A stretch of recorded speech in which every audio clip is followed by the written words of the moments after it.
Welcome to Larry's Library, and welcome to another edition of Top 10 Tuesday. That's where the first Tuesday of each month, I give you a top 10, usually comic book related, but not always. This time we are continuing my trip through the 1980s. But before we get to my comic books, let's look at music and movies, because 1987 was another stellar year for music and movies. And I'm just going to rattle off a few of my favorites here. I could go on and on. This little part at the beginning where I talk about movies and music actually took longer than the comic book part because there was so much to choose from, especially movies.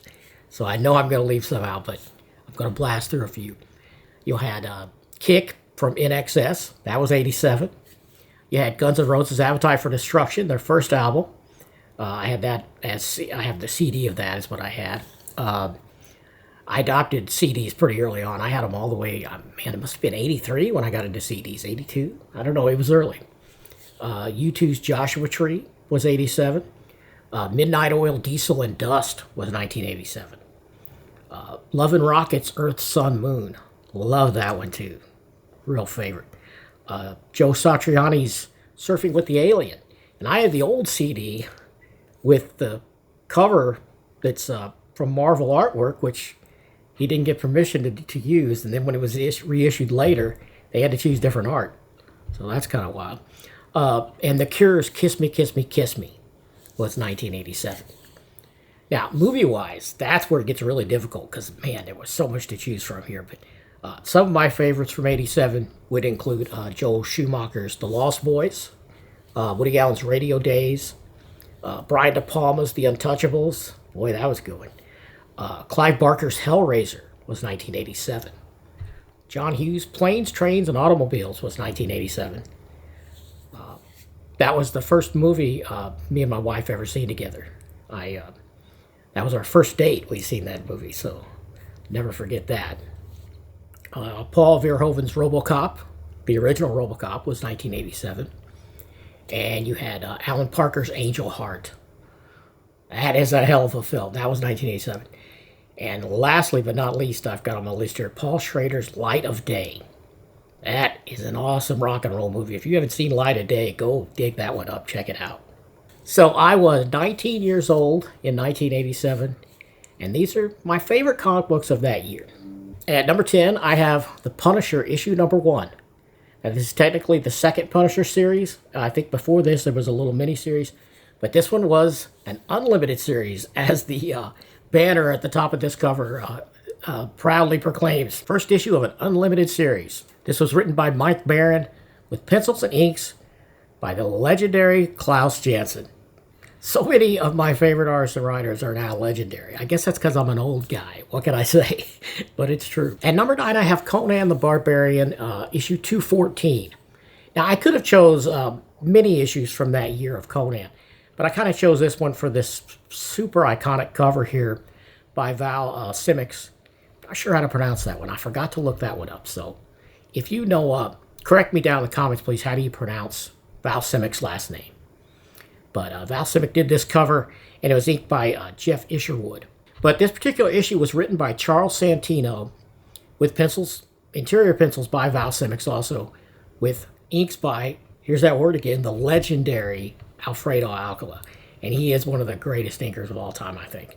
If I can remember, I will link my top 10 favorite inkers of all time up there in the corner. If you haven't seen them yet, it's an old video, and I've gotten a lot better since then, but you might find it amusing nonetheless. But yeah, this is an era after Roy Thomas had left and before he returned again. He left and returned a few times, kind of like Chris Claremont, I guess, but on the X-Men, but for Conan. So this is not a Roy Thomas comic. But it's still a really enjoyable, fun era in the 87 Conan books. It ended at like issue 231, maybe something like that. So this was the very latter days of Conan's Marvel license, at least the first time they got the license. You know, they got it back again later, but that's another story. At number 8, I have Swamp Thing, Volume 2. This is issue 58. And this is toward the end of Alan Moore's run. Still great stories throughout. He had about 5 or 6 more issues after this before he left the title. But the pencils here are by Rick Veitch, and the inks are by Alfredo Alcala again. Now, this cover is by Steve Bissette. Yeah, so very fun time. That whole thing, I don't have the single of this actually. I have it in absolute format. And it's worth it to get it in that format if you're on the fence about that. But that's number 8. At number 7, I have Incredible Hulk issue 337. Now again, this was a sample issue I picked out from the 87 Hulk run. There are numerous other great issues, but I picked out an example here. This is, of course, Peter David. This is toward the beginning of his, dare I say it, his legendary run. Maybe I need to come up with a new adjective, huh? But anyway, this is pencils by the phenomenal Todd McFarlane. And this is some early Todd McFarlane, but it's still good stuff. The interior inks are by Jim Sanders. This cover is not McFarlane. This is Steve Geiger and Bob McLeod.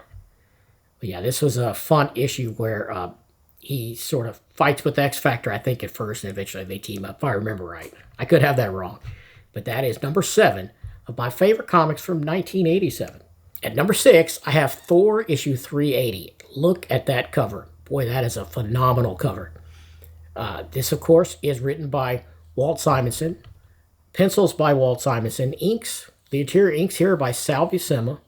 Really nice combination there. This is that Viking poetry issue that has all the nice, beautiful full-page art accompanying these Viking poems that make up the whole issue. So it's not a traditional comic book, but it's fantastic nonetheless. And this is getting toward the end of Walt Simonson's run here. At number 5, smack dab in the middle of the countdown of my top 10 favorite comics of 1987 is Thor issue 382.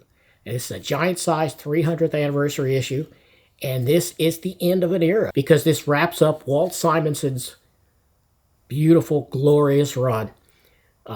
And it wraps it all up, too. All of the little dangling plot threads, everything gets nicely tucked away and taken care of, and you feel really satisfied when you get to the end of his run.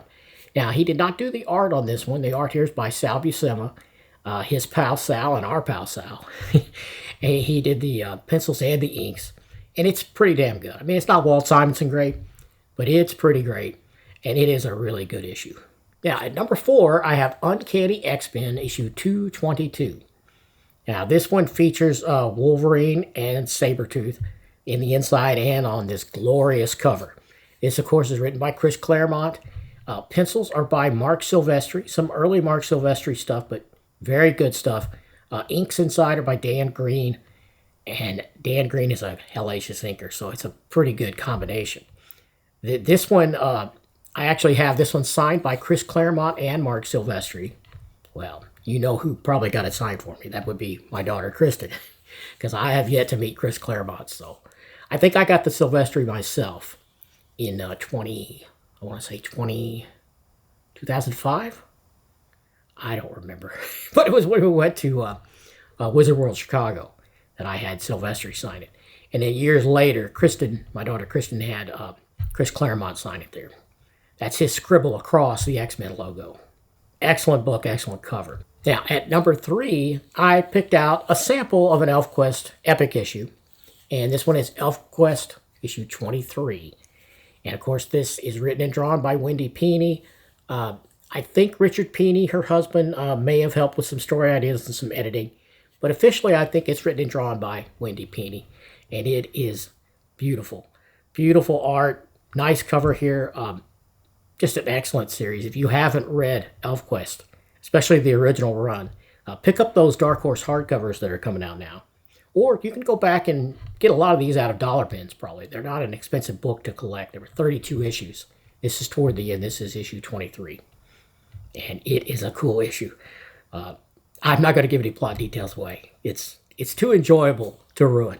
But man, if you like fantasy, if you like the art of Wendy Peeney,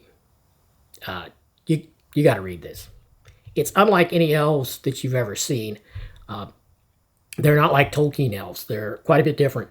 It's a very original concept she had there, and it's wonderful. And that's why it is number 3 in my top 10 favorite comics of 1987. So at number 2, I have Silver Surfer issue 1. And this is technically volume 3 of Silver Surfer. And this was a very long run. I forget how many issues this thing ran, and I'm happy that they're finally collecting this in omnibus. But issue 1 and the first so many issues were written by Steve Englehart with beautiful pencils by Marshall Rogers, inked by another legend here, Joe Rubinstein. So this is just a dream team on this, is what it is, and it's glorious. If you haven't read it, pick up that omnibus or go search for the singles. It's up to you. But yeah, it's worth owning for sure. And that's why it's number 2. But what is my number 1 favorite comic book of 1987? I think it would have to be Web of Spider-Man issue 31. Now, this is a story called The Coffin, and it is part 1 of Craven's Last Hunt. And of course, it's written by another legend, J.M. DeMatteis, one of my all-time favorite comic book writers, and certainly one of the greatest writers of the 80s for sure. And the pencils here are by Mike Zeck. Gorgeous stuff. Inks by Bob McLeod again. I think this is his second appearance in this top 10.